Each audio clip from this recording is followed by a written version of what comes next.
Fidèles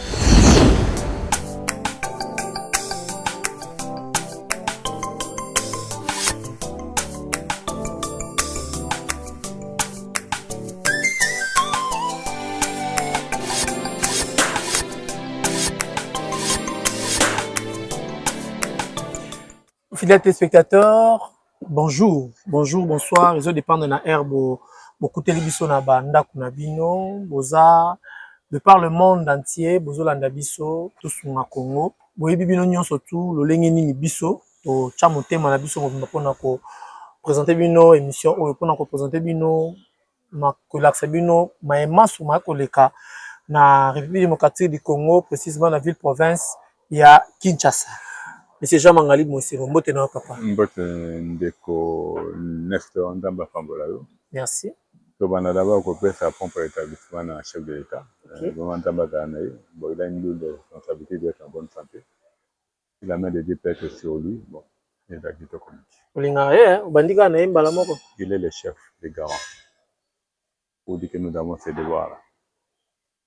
Mais tout cas là yo kaote ko souhaiter mokonzi mboka ya kala Joseph Kabila ta prompt rétablissement na maman nyo Stalixa.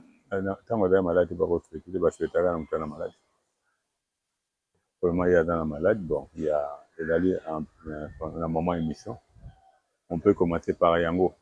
Ça fait de l'eau plein lot de responsabilités, il doit être en bonne santé pour pouvoir s'assumer par rapport à la charge de la Roudelaï. Kasi charge yango esali ke gouvernement soumis no ebimi. Ozalaki d'accord na caricature ya gouvernement et puis na bato oyo bache bakamba mboka na biso. Bon, d'abord pour voir une maman, j'ai pas d'émission mingi tout ça là. Je l'ai toujours dit dans Congo ba doit changer on ma maman. Mais pour maman ba doit changer ngo pour batanga malamu na proverbe 31. De l'autre autant que malamu proverbe 31, il y a moyen pour kolongola bilo mabe mingi na Congo. Elle en tant que femme, mère. Comme on a maté ko pesa na maman ya boti mwana il faut akamba. Pour me masanga makasi ba pesa mwana masanga makasi bi mwana dit que alpha qui na buzoba. Voilà, donc surtout à encore en pratique, je crois il y a possibilité qu'elle arrive à changer beaucoup. Na comprendre l'été. Achani na pratique. Attends à proverbe 31 madame. Ça va beaucoup l'aider dans la gestion en Mboka. En sachant que les lois yo on a été sur Hollande statut il y a 2 jours. Maquiller les dames mawa. Côté qu'on a tout la jeune côté tout reflété. Comme si rien n'était. Quand je vois tout ça, bon, pour moi, il y a des indicateurs qui montrent que le pays ne va pas encore bien. Parce que le lieu, il y a des locaux, je crois que le développement, madame, on a tant de bêtes à ma solo par rapport à Jessanvi. Comme on a payé dans la guerre, Bako Boma, Bako Sala, mais la Kinshasa, Bouzobe, comme si rien n'était. Ce qui n'est pas normal. La guerre, c'est à 2000 km. Mais Kinshasa, l'institution, c'est d'aller à. On sent qu'il y a un peu. To be donc on botali jeune cost to mona ki mon chef de l'état a délégué ki ma première ministre kuna na Kisangani na délégation ba ministre nyo ba kende kuna pona ko commémorer disparition ya ba ikeo batika biso na lolenge ya mabe na lolenge ya masasi na lolenge ya guerre na lolenge ya batak oyo M23 oyo AFC ya Corneille Nangaa bazali ko boma ba ike na biso ba congolais ba kitai kuna bagende ko célébrer. C'est quand même quelque chose de loin. Bon, il faut louer comment on a que les loyo bon et là qu'on a reçu il faut pas dans la locale à la Rwanda. Maintenant Rwanda comment c'est à ko et même ils ont gagné leur propre massacre. Parce que massacre à Batuti, le l'autre au lendemain ba révélation ba nano certains officiers français. On voit que c'était quelque chose de bien préparé. Il y avait la communauté internationale et puis les Tutsis eux-mêmes. Pour dire que, oh, Abisso, c'est différent. Et Abisso, ce sont des Tutsis qui sont arrivés chez nous, ils font ce qu'ils sont en train de faire jusqu'à ce jour. Et puis, je me suis toujours posé la question, pourquoi jusqu'à maintenant, les Congolais sont incapables de jeter même 10 bombes dans Rwanda. Ça, c'est la question que je me pose toujours. Excusez-moi. Nous devons être à mesure pour arriver à se défendre. Parce que Rwanda, c'est un petit pays. Il peut plus continuer à jouer avec nous tel qu'il est en train de le faire. En sachant que nous, on est grands. Alors nous devons avoir un grand esprit qui fera en sorte que l'approche sera différente. Comme on a que les loyaux et salami, moi je dis gloire à Dieu. Mais il faut faire comme un business. Donc, il y a comme un reloko, il faut faire il faut un bon bimar. Et là, bon, il y a simple requérement et ça ne demande pas babita mine. Mais Uganda oti kofuta biso ba nyongo par rapport ya ba mongo fallait ba futa biso dit ya ba massacre ya ba génocide basala ki wana ministre de la justice à lobby à Matisi plutôt enveloppe il y a soutien pour et pas ya ba veuve ba orphelin et pas ya ba témoin vivant ba vivant qui événement wana de 130 dollars à 2000 dollars ba comment doit siko. Comment vous avez trouvé l'initiative? Bon, en fait, l'initiative est bonne. Moi, je crois avec ce que le Congo a comme potentiel, on n'a pas besoin, il y a un maigre l'Ouganda va donner. Il faut que cette guerre-là s'arrête. Ça doit cesser. Parce que ce n'est pas normal. La matière de population est 10 fois plus nombreux que Bango. Mais comme on a ce qui se passe, il arrive à se poser aussi beaucoup de questions. Vous savez, le lot sur l'andatine de Kotoma Luwaka, quand ils vous parlent des espoirs à force publique, ce sont les mêmes Congolais qui avaient le même maquila que Bisso à l'élo. Kolanda Nino yo, livre yo, Ndekochala Onana Koma, sur le Congo, sur l'Holocauste. Holocauste. Mais il dit, regarde, Batou Bazali, au Bazali là-dedans, Moutoussongolo, je me dis que ces gens-là, juste aujourd'hui, sont à qui ne roulent, avec sécurité. C'est là où je dis, il y a un problème. Vous avez des solutions, vous êtes incapable de mettre en pratique. Pour dire que quelque part là, est-ce que c'est une situation, je sais que ça n'arrange personne, mais il faut que ça s'arrête. Pour que ça arrive à s'arrêter, il faut je crois, le Congo doit prendre des décisions qui s'imposent. Les locaux là, excusez-moi, on ne doit pas arriver, mais quand on voit Mboka Loko la Burkina Faso, qui n'a presque rien, tu vois les efforts qu'ils sont en train de faire. Ils ont mis les Français dehors. Nous devons arriver à ça. Sinon, aujourd'hui, produit du Balo n'a blé comme sans problème. Bien que félicitations à Bande Konami, il y a un an, il y a une era, n'a mon IP, ça va rechercher sur blé d'Arobima pour qu'il y ait possibilité qu'on arrive à développer cela. Il est grand temps que nos autorités puissent assumer face à certaines réalités. Les lots babilo kamike, mais comment on doit barrer au l'hôpital à Kitambo, au talibé à Ngaliema, au tali na Sekomaf. Et là, biloko ya mike qui montre qu'il y a un souci dans le niveau de la gestion en Boka. Avant tout, on a pour un robot au fond, on a le membre à ville province à Kinshasa. Mokondi Mboka depuis Belgique à Zalaki en face de la diaspora. Et puis à Salaki peut émission na ba confrère na biso ya Top Congo, mais il a dit tout haut, il n'a pas caché sa langue dans sa poche en disant que AFC de Corneille Nanga c'est Kabila qui est derrière ça. Et c'est Kabila qui est en train de tuer les Congolais par l'entremise de Corneille Nanga en complicité avec les 1-23. C'est quelque chose de louant d'avoir un chef de l'État qui parle et puis qui dénonce les choses qui se passent dans son pays. Le Congo doit arrêter de dénoncer. Ok. Tu vois. Ça, c'est la problème que nous avons. On est agressé, on est agressé, on est agressé. On doit agir. Tant qu'on ne va pas agir, la situation sera pérennisée comme on est en train de vivre. Nous devons, en fait, nous sommes dans un pays en guerre. De l'Est, c'est en guerre, du côté autodari, Abisso, il y a une sécurité à un niveau, vous n'avez pas l'idée. Nous devons arrêter de dénoncer, nous devons agir. Et si comme Mabé, s'il faut agir, on doit agir. C'est là où on nous voit faibles. Le Congo n'est 100 millions d'habitants. Les lots, certaines personnes, quand tu vois, ils détiennent l'économie, plus de 50% de l'économie de notre pays. Mais quelque part, c'est nous-mêmes qui sommes fautifs tant que nous n'allons pas comprendre. Tu sais, j'aime beaucoup la manière d'agir d'Israël. Au bas qui missile Moko, au bas qui recrute Moko, à bas qui lui 1000 missiles.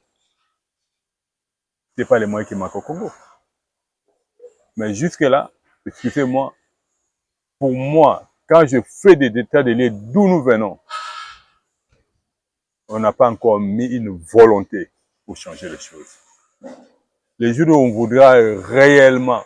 Parce que on ne doit pas comparer le Congo avec les autres pays. Le Congo, c'est un pays de la grâce. C'est une nation de la promesse. Otangi Esaïe 18 au monde, Otangi Symphonie 3 parties 9 verset qui dit une nation au monde. Mais dans un pays de la grâce, il faut s'assumer. Tu ne dois pas voir les hommes, tu vois Dieu, tu t'assumes. Tu verras que Nzambe va agir. Mais si on va arrêter seulement à dénoncer, à se lamenter, Dieu ne descendra pas.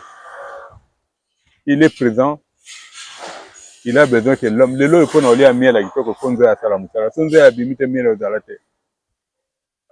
Les abeilles travaillent en colonie, les fourmis travaillent en groupe. Juste pour dire que le lot, tant que nous n'allons pas comprendre. Oui, et d'ailleurs, on le compactera. Pour dire qu'il y a des ceux-là qui vont être écrasés. Parce que Dieu, il est souverain. Il est puissant. Il agit jusqu'aujourd'hui. Pour dire que Moutoua Kansake n'a pas moyen d'engager. Non. Yangwana, tu sais, il faut savoir saisir la grâce de Dieu et valoriser la grâce de Dieu. Wana, ozo répondre Joseph Kabila directement, mais ozo les kapembeni pembeni ça concerne tout le monde. Okay. Toute personne les loyaux qui veut le mal du Congo. Mais toute personne les loyaux, il carré à pouvoir. Il doit s'assumer. Si vous répondre à la question, je fais Kalobi, Joseph Kabila derrière AFC. AFC, c'est lui. Nalobi, il faut agir. Comment? On agit comment? Arrêtez Joseph Kabila. S'il est faux. Vous dénoncez, ça s'arrête là. Ça s'arrête. Les loyaux, vous savez la situation est à Congo. Si dès le premier mandat, le président s'était pris à temps. Parce que le pomme toi l'anglais c'est quoi? Ils allaient un communauté internationale. Non, on va aller dans le dialogue, on va aller dialogue. Entre temps, les autres gagnent le terrain. C'est ce qui se passe. Mais il arrive un moment, communauté internationale, basta. On va, le reste, on va. Tu sais, je prends le cas, la situation qui se passe entre l'Ukraine et la Russie. Il parle des négociations, mais sur le terrain, qu'est-ce qui se passe? Il tue. La guerre continue. Des fois, l'Ukraine arrive même à lancer le roquette dans la Russie. Marée infériorité. Parce que les lots envoient les choses, nous on est incapable d'envoyer même une bombe dans Rwanda. C'est ce qui donne Kagame, laisse Kagame en position de force. Pour dire qu'on n'a pas une bombe là, où il faut dire à Goma, botier 50 il y en a pour lancer en Gokuna. Tout ça dans côté. Pourquoi tu as musika tu qui na ba comité na côté? Pourquoi tu as musika? Goma on est comme ça. Essayons, vous allez voir. Même communauté internationale engage les côtés. Mais tant que les loyaux, ce communauté internationale sali bolo na ba casse ya boloni, bo sala bobolandi, mais quelque part on devient comme leur marionnette, excusez-moi de le dire. Il est grand temps que ces grands Congo, les chefs se lèvent, disent regarde on attaque. Oui koyaïa. On attaque. Wazalendo bazalendo sont des civils, non? OK. Babiba comment? Aujourd'hui, la population en a marre. La population veut que les choses s'arrêtent. Moi, je suis content de voir même il y a des femmes qui sont entrées même parmi les Ouazalendo. Voilà comment Dieu est. Nous devons comprendre cela. Pour permettre que moi, nous, le loco Ouazalendo. Nani. Mais s'il faut. S'il faut. Aider le loco à monter, mais si moi, on a passion, il faut le laisser. Fidèles téléspectateurs, tu as mis pour la bino, le Jean Mangali di Mosengo, Luebi. Ensemble na yetu beta masolo e utaka na kati ya motema to tuna mituna obino bosinga kabiso to tuna e to fongoli parenthèse makambo Italie ville province ya Kinshasa. Mais avant to ke na makambo Italie ville province ya Kinshasa to kanga na parenthèse makambo Italie politique na actualité de l'ère. Maman F Bazaïba, elle est et elle reste toujours ministre de l'environnement. a sali exploit na mandat passé, à répondre à l'attente, il y a Congolais, na mandat passé, à convaincre le chef de l'État, to bacheka wana par récompense pour Aza Maman. Bon, je crois qu'il y a un choix à Premier ministre et il a ses raisons. Moi, je parle d'un principe. Je crois que c'est ça qui m'a baissé, ça va garder yo. Cherche à t'améliorer. C'est tout ce que moi je peux dire. Comme mon acquis, hein, là je crois que je l'ai toujours dit. Le gouvernement passé, il a eu Mawamingi. Parce que le quand on continue à voir la prolifération des stations d'essence. Il y a dans la signature à Souka. Le lot, on a Sayo. Sayo Victoire, on a quoi, on a bâti déjà Moko. Et si on a Natango, on a Bameka qui battait Misaki Yango. Moussé Bakisami, sur l'équipe Baouba.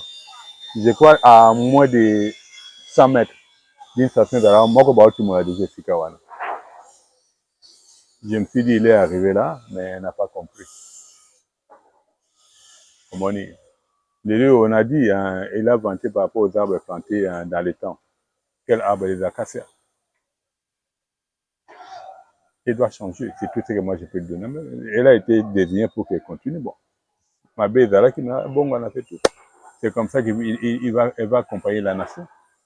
Mais si bah, ça fait censé continuer, ça montre qu'il y a un problème. Est-ce que structure Nabino, structure Bozana Kati, est-ce qu'il y a besoin déjà occasion de retenir que là même Mémo Nabino en disant que tu as mal travaillé la fois passée, cette fois-ci travaille bien. Ndeko nangai, oyebi les médias les lots aussi Congo la Bino, vous êtes le quatrième pouvoir. Est-ce qu'on est vraiment obligé d'écrire? Avec un chargé de communication. Il suit. On a allégé les choses. Le lieu est bimat. N'a pas commencé à me faire un bossana. Oui, c'est la réalité. Si j'ai changé sa façon de travailler, moi je dirais gloire à Dieu. On était à Mwanda il y a un mois et demi. Pratiquement la même maladie. Ils ont des moringa, mais ils ont cassé. Ça montre que le Congo a un problème au niveau de la gestion de son environnement. C'est la réalité. Toko, si ma Kambeta ville province à Kinshasa, Kimbuta est passé. Porter plainte, laver. Ça n'a jamais été lavé. Oh. Ça n'a jamais été lavé. Tu sais, il y a non, Koloba lavé, on est le coup là. Là, si c'est une question, si on a comme Kimbuta et dérange encore pour nous, on a un problème particulier avec Kimbuta ou comment? En fait, le problème est il a rabattu. Les Arani. Bolingo à Congo. Pour dire que toute personne a vu grâce au Ndamba élevé, c'est la main de travail, la main de travail. Là, si ça remonte, là, c'est quoi? Kimbuta a l'équipe. Vous portez plainte, c'est là où la soupçon de Yokaki, non, beaucoup de temps, en apartheid, l'équipe. Pour plainte, on a tiré au début suite dans le côté. Ngobila, aïe, a sali on est sur le salawana, bolobi, tu es pété, si vous mettez moto, beaucoup de temps en apartheid, tu es évité. Le lot Daniel Bumba. Vous êtes quand même d'accord dans l'évolution à Kinshasa? Jusque-là, je crois que si je parle d'un statut il y a 2 jours, le départ n'est pas bon. Pour être clair. Parce que... départ, il y a Nani? Il y a Ndeko Daniel Bumba. Ok. Au début, pour nous changer le Congo, ce n'est pas un problème d'argent. L'argent, ça vient après. Il peut demander 2 milliards de dollars, on peut lui donner 10 milliards de dollars, on peut lui donner 100 milliards de dollars. Ce n'est pas ça qui va changer l'homme. Je crois, les lots Moutouadali, dans mon limo Yanjambe, qui est conduit par le Saint-Esprit, qui doit arriver à gérer la ville province de Kinshasa. Premier travail à Salamine, on a dit numéro 005. Il parle de la musique sonore. Mais ça, paf. Et donc, à Luboso, quels sont les endroits sacrés? Église, école, hôpital, homme de veillard, je crois orphelinat, je crois il y a assez na bibliothèque le mois bon, je dois encore regarder cet dit là. Ah ben d'abord na bete ou le lolo. Qu'est-ce qui ne va pas? Parce que na tango na biso, on parlait de l'étude du milieu avant qu'on parle de cet dit. Et c'est que l'église des Alaka, activité commerciale école d'Alaka. Et c'est que théo d'Alaka, activité commerciale école d'Alaka. Si activité commerciale école d'Alaka, la Bible est d'accord, tout ce qui est lié à la religion. Na théo, normalement bibliothèque de Alaka na ba théo. École d'Alaka en privé na Libanda. Et c'est qu'on fait des nataraka banana, il faut qu'on encadre ba malamu, homme de veillard, ba mi bangé, ba na besoin de repos, bien que bon. Que comme un homme de veillard, je fais que excusez-moi, quand nous on a grandi, bah, quand on a fait un enfant de panabiso, bana lelo koko poti quand on homme de veillard, bon, on n'entre pas na makambo wana, mais mutu alingi, yo lelo zali, moi no okomi papa, le be okoma pe koko. Le jour comme on a un veillard, c'est là que tu comprendras pas si les zangi kozanga bolingo. C'est comme sème, c'est ce qu'on va récolter. Vous dites que beaucoup d'entre nous, ils vont finir leur vie dans homme de veillard. Mais Daniel Bumba quand même asengi kasi na enrichir motuna te. Si ça kasi. Mais tant que les loyaux, faut tiens en pratique le dit numéro 005. Il y a les ananas mbongo. Ça c'est un mauvais départ. Parce que les 10 numéro 005, une fois c'est mis sur table. Et puis améliorer. Les loyaux ont la barre na yo avant fongo la barre na yo dans la graisse. Ok na c'est aucun récemment na yo. Le pang n'engage dans 10 mètres carrés. Barre no dans la carte le pang. Nous avons regardé un exemple à Capella parce na uta mboka afanda ki na yolo. J'ai vu Capella ndenge zalaki na Capella ndenge kubeba. Lelo balba comment tu na 0 mètre à balabala. Ba comment mettre parce que je suis passé là hier encore. Ba te ka kamunde na kwa Capella kimwenza tourner bimi na kacha balabala. Il y a un problème. Donc à résoudre en gros. Un, bon c'était qu'on devient la Kinshasa. De deux, tu n'as pas de réfléchir. Parce que les loyaux, c'est bien un villageois. Arrêtez, c'est un peuple qui vit la joie. Mais les Quinois, c'est un peuple qui noie. Quand on noie, on ne réfléchit pas. Alors, quand je parle de l'île numéro 005, les loyaux, ceux qui te tiennent le collant, mais ça tout le monde a que tant que le peuple, après qui m'a mélaté, on est allé à Bissiko. Il va voir, il n'a pas besoin de beaucoup d'argent. Et puis, il y a tout que Zanini. La valorisation des chefs de rue. Okay. Tant que les loyaux, on dit entité décentralisée, ils ont un hôtel de ville pour le gouvernorat, le gouvernement central, mais au niveau du gouvernorat, qui est un chef de rue, c'est la Mawa. Parce que le chef de rue, c'est le représentant du chef de l'État dans sa rue. Quand il a l'idéal, il a l'idéologie, il fait en sorte que sa rue soit propre. Il n'y a même pas question d'argent. Il va aller jamais par rapport au recensement. À ce moment-là, moi j'ai béni dire ma carte, il y a carte d'identité et foira. J'ai béni Dieu parce que ce n'est pas le moment. On ne sait pas qui est congolais, qui n'est pas congolais. Mais c'est par là qu'on saura qui est congolais, qui n'est pas congolais. Il faut d'abord commencer par un recensement réel. Tu comprends? Est-ce que Banyamulenge est congolais? Les lots situations est qui ne sait pas que ce sont eux. Bon, peut-être ça va avoir carte d'identité? Non. Le gouverneur a demandé 10 milliards de dollars répartis en 5 ans. Donc 2 milliards par an. On a kozongisa Kinshasa ndenge yo okutaka yango ntango oyaka Kinshasa. Je ne sais pas si j'abuse. Il a raison ou il n'a pas raison? On a besoin de l'argent. Mais il y a des activités qui ne demandent pas de l'argent. Remettre l'ordre, ça ne demande pas de l'argent. Pour reclasser les parkings ou les terminus de bus, ça ne demande pas de l'argent. Pour dire que le loyer pour réglementer Babara n'a besoin bon. Là, c'est tant au banda. Et puis, il y a possibilité les loyaux. Tu sais, pour ça, l'État de l'État est là comme Moutia. Kinshasa, na coordination, il y a environnement et dans chaque district. Et dans l'État, chaque coordination environnement, il y a une pépinière. Pour dire qu'il y a de ces choses, tout le lobby, tu en as besoin de mbongo. C'est vrai.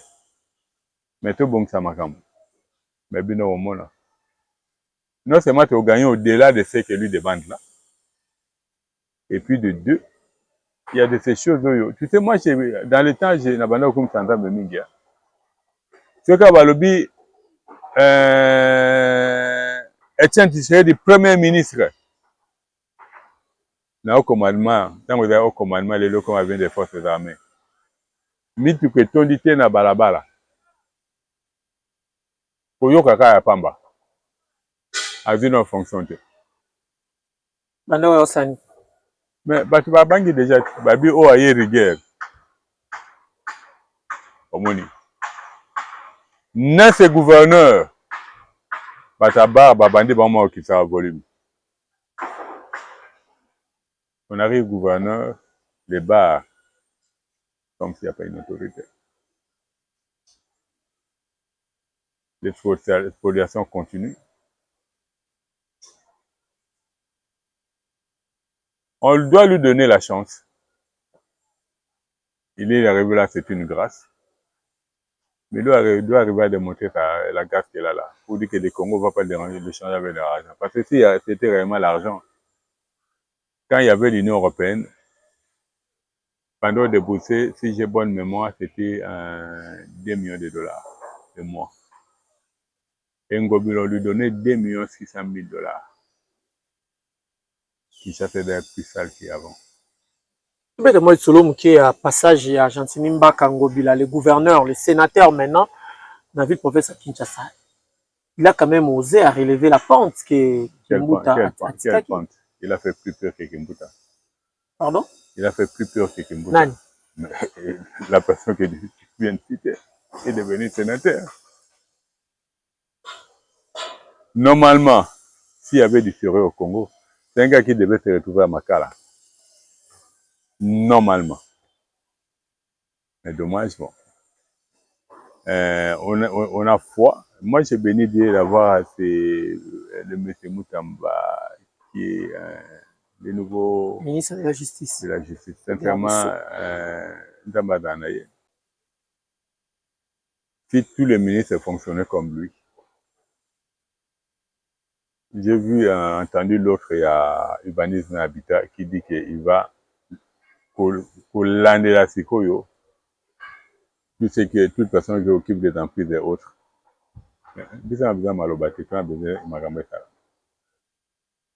parce que ça, avec Malando, il y a solo les 2 stations dans le lobby. On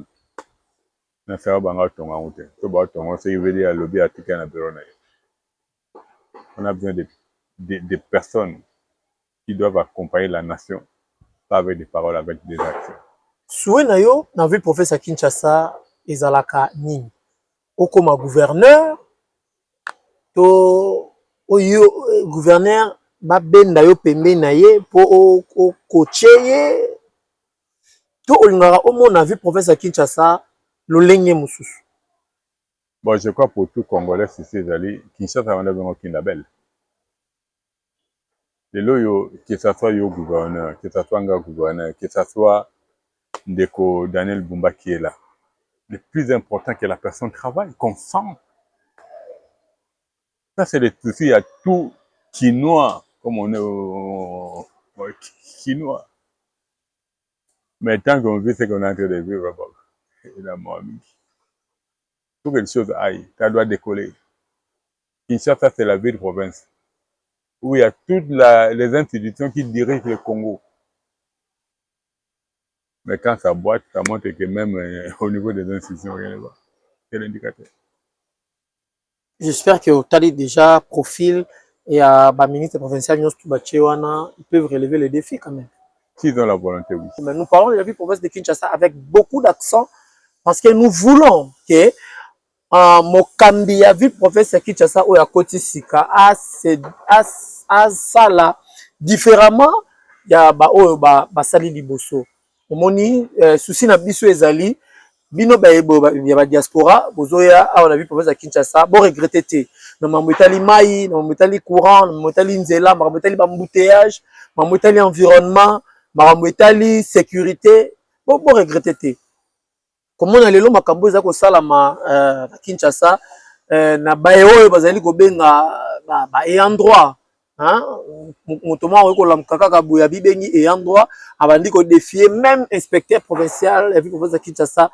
Ça se dit beaucoup, hein? Donc on voit vraiment qu'il y a un laisser-aller. Oh, biso Congolais, biso Kinois, biso quatrième pouvoir, nous sommes des journalistes, nous sommes obligés de faire ce genre des émissions pour interpeller, pour rappeler, pour ramener à l'ordre ce qui se passe désolamment, ce qui se passe dans la normalité. Monsieur Jean Mangadi Monsengo, moi, je suis balé tikali poto aussi c'est émission na biso.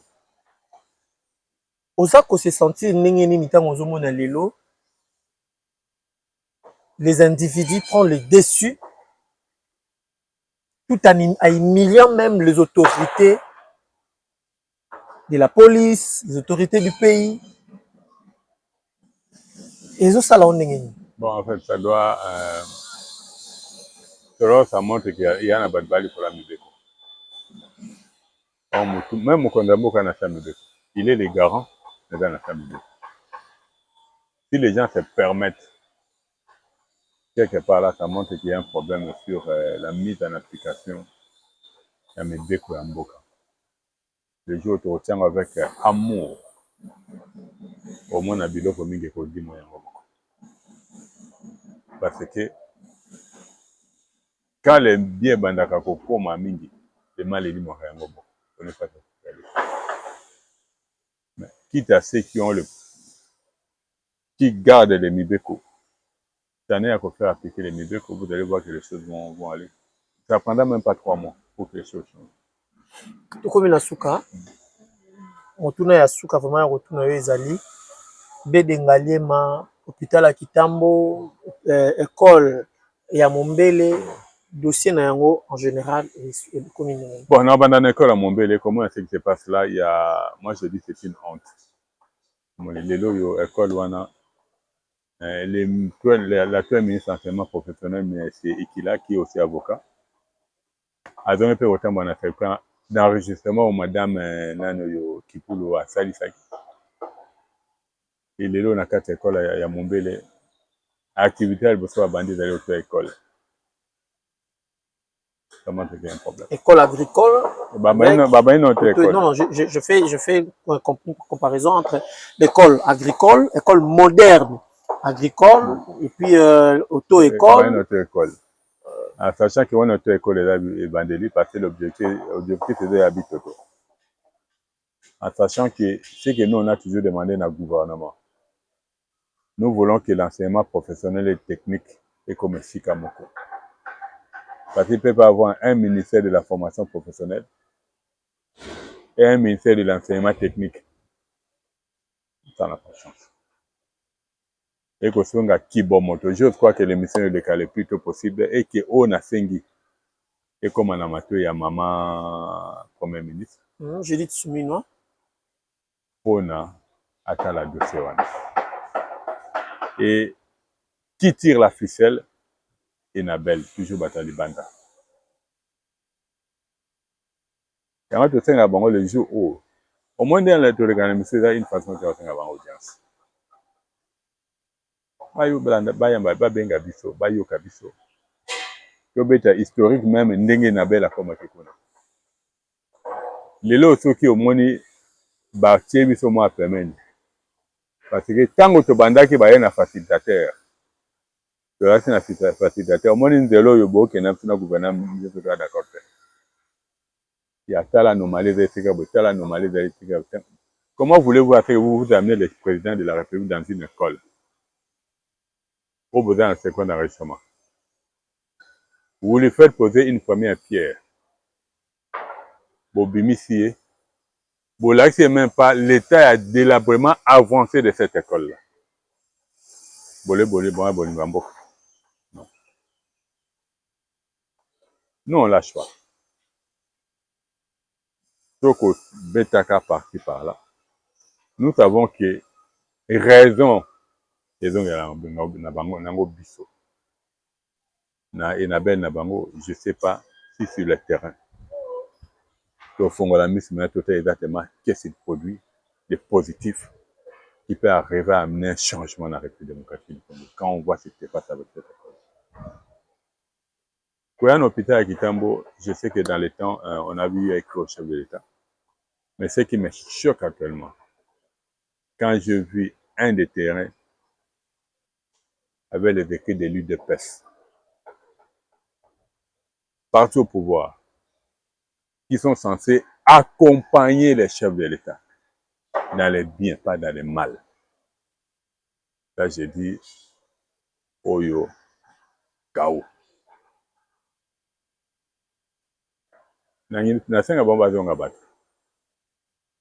Ce sont eux qui doivent aller au chef de l'État, comment là qui pour la dossier. Il se fait que bateau pour na sécuriser le qu'on a ba fait sur le terrain. Mais il faut au Bukabilo Kowana. C'est ça accompagner chef. Quand on est, si j'étais de lutte presse. Mais demain, moi, je ne suis pas dans un parti politique, dans un langaï congolais. C'est ça mon parti. Parlant de la baie d'Engalema et tous les autres sites. Baie d'Engalema, Mikolo, il faut demander à Kamabele. Mais Missa les zombies. Yango anako. Banda ko babuka qui déjà pangobila par mascarade. Tu as dit le mot. Tu as dit le mot. Quand vous allez là-bas, ndako ele kama un balise au nata. Rivière Makelele Tengama. Tout dans Bolingo Amboka, c'est tout ce que moi je demande. Tout dans la Bolingo. Nous ça dans la Bolingo Amboka. Il y a des endroits où il ne peut pas abuser de son pouvoir. Parce que moi, je dis, bateau na hôpital à Kitambo, quelle différence il y a entre Bango et Kagame? Oh! Mais il n'y a pas de différence. C'est comme la souka filet spectateurs. Dis-moi, il y a une différence. Kagame a l'occasion d'ambo Mabele. Bon, bah, vu Mabele public. Les Bango mo ba bindeng bazwe la kiango. Ba Congolais bazi mabeli na Congo pour non. Un bien public c'est pour nous tous. C'est pas pour un carré de personnes. Ezate po yo zangi lupango kuna nde ozako. Oui, omoni na tango wana. Tango ba bandaka. Ba proposa ba lupango. Na lobela ndeko wana ko yo kende kuna meba ke na otika onyete. Oh, pour dire qu'il y a des endroits moto azana kibomoto. Il peut pas. Pourquoi merci? Nzamba pambola yo, nzamba pambola toute façon à l'année mission yo. Oyo azali azana ndeko. O azana parmi bato bazingola ko gérer Congo. O azana camarade. O Monique na malobo tolobi. Mutu so azali cité a memela émission alanda. Po bongwana. Po totonga Congo na bolingo. Tout ça du Congo, ce pays-là. Où coule le lait et le miel. Comme la souka fidèle citateur na kanisa ki roboa ke la neke te tengelito Didier Mabanga to ba fleur le kola na eta pa komi wana mais il est dans le gouvernement. Na moni kasi il est dans le gouvernement na kanisa ki ko féliciter ataye mais on féliciter était quand même il était très proche de toi. Non, il est toujours proche. Il est toujours proche. Mais tu es déçu, comment on a fait non, déçu, je dirais non. Bon, ministre provincial de l'Intérieur. Mais Béchange Abisson n'est pas d'accord sur cette approche. Le je crois que maintenant, avec les responsabilités qu'il a maintenant, être un ministre délégué. Mais dis-moi, la ville Kinshasa, la ville province de Kinshasa, c'est là qui est de l'autre côté. Est-ce qu'on a vu moi, je dis, il faut toujours. Il faut toujours. Au Seigneur pour la Madame Eve, non, on a le bini. Accordons-lui la chance. Toi, accorder peut-être la chance. En fait, c'est tout le gouvernement. Filet de secrétaire de comme Nasuka, bandiko nangai, botikala, malam. Nakozala très ingrat, nakozala très mal compris, nakozala très mal aimé, ceux qui na longoy linette nangai te pour représenter la civilité nangai, to ba mea culpa nangai, to ba sentiment nangai émotionnel, la tristesse. Pas de collaboration surtout baza la victime de la guerre de l'Est. Moi, nous ensemble na chaîne Nabiso tous des cœurs avec vous. Tout ce qui nous manque, ce sont les moyens de venir vers vous pour nous compatir ensemble. Soué nanga ezali, to si sambula ote, to kuta na bino, atamo komi balemisa tout to mema eta pierre l'édifice Nabiso na pas su e komela kibino. Ce qui te sala ngo lokolo émission, ce qui te sala ngo hors la caméra, ce qui te sala ngo nini, to sala yango po Nzambe apambola pe biso, Nzambe asunga pe biso, to zala ini na bino. Mais ata to zangi sikoyo, bolingo to zala ngo po na bino, ezali kaka. Bandiko ba diaspora, to za ensemble na bino, boya pe ko investir na kati ya mboka, ndenge ba ike misu bazali ko ya ko investir. Boya osuma kaka mapangu te, ko boto la mapangu te, ko boto la basi ya batute.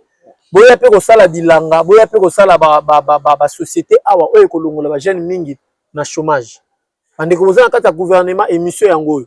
Soki oyoki Nzamba ko pambola, soki oyoki te kanda Nzambe ko kitali corona yo. Botika la malamu. Au revoir.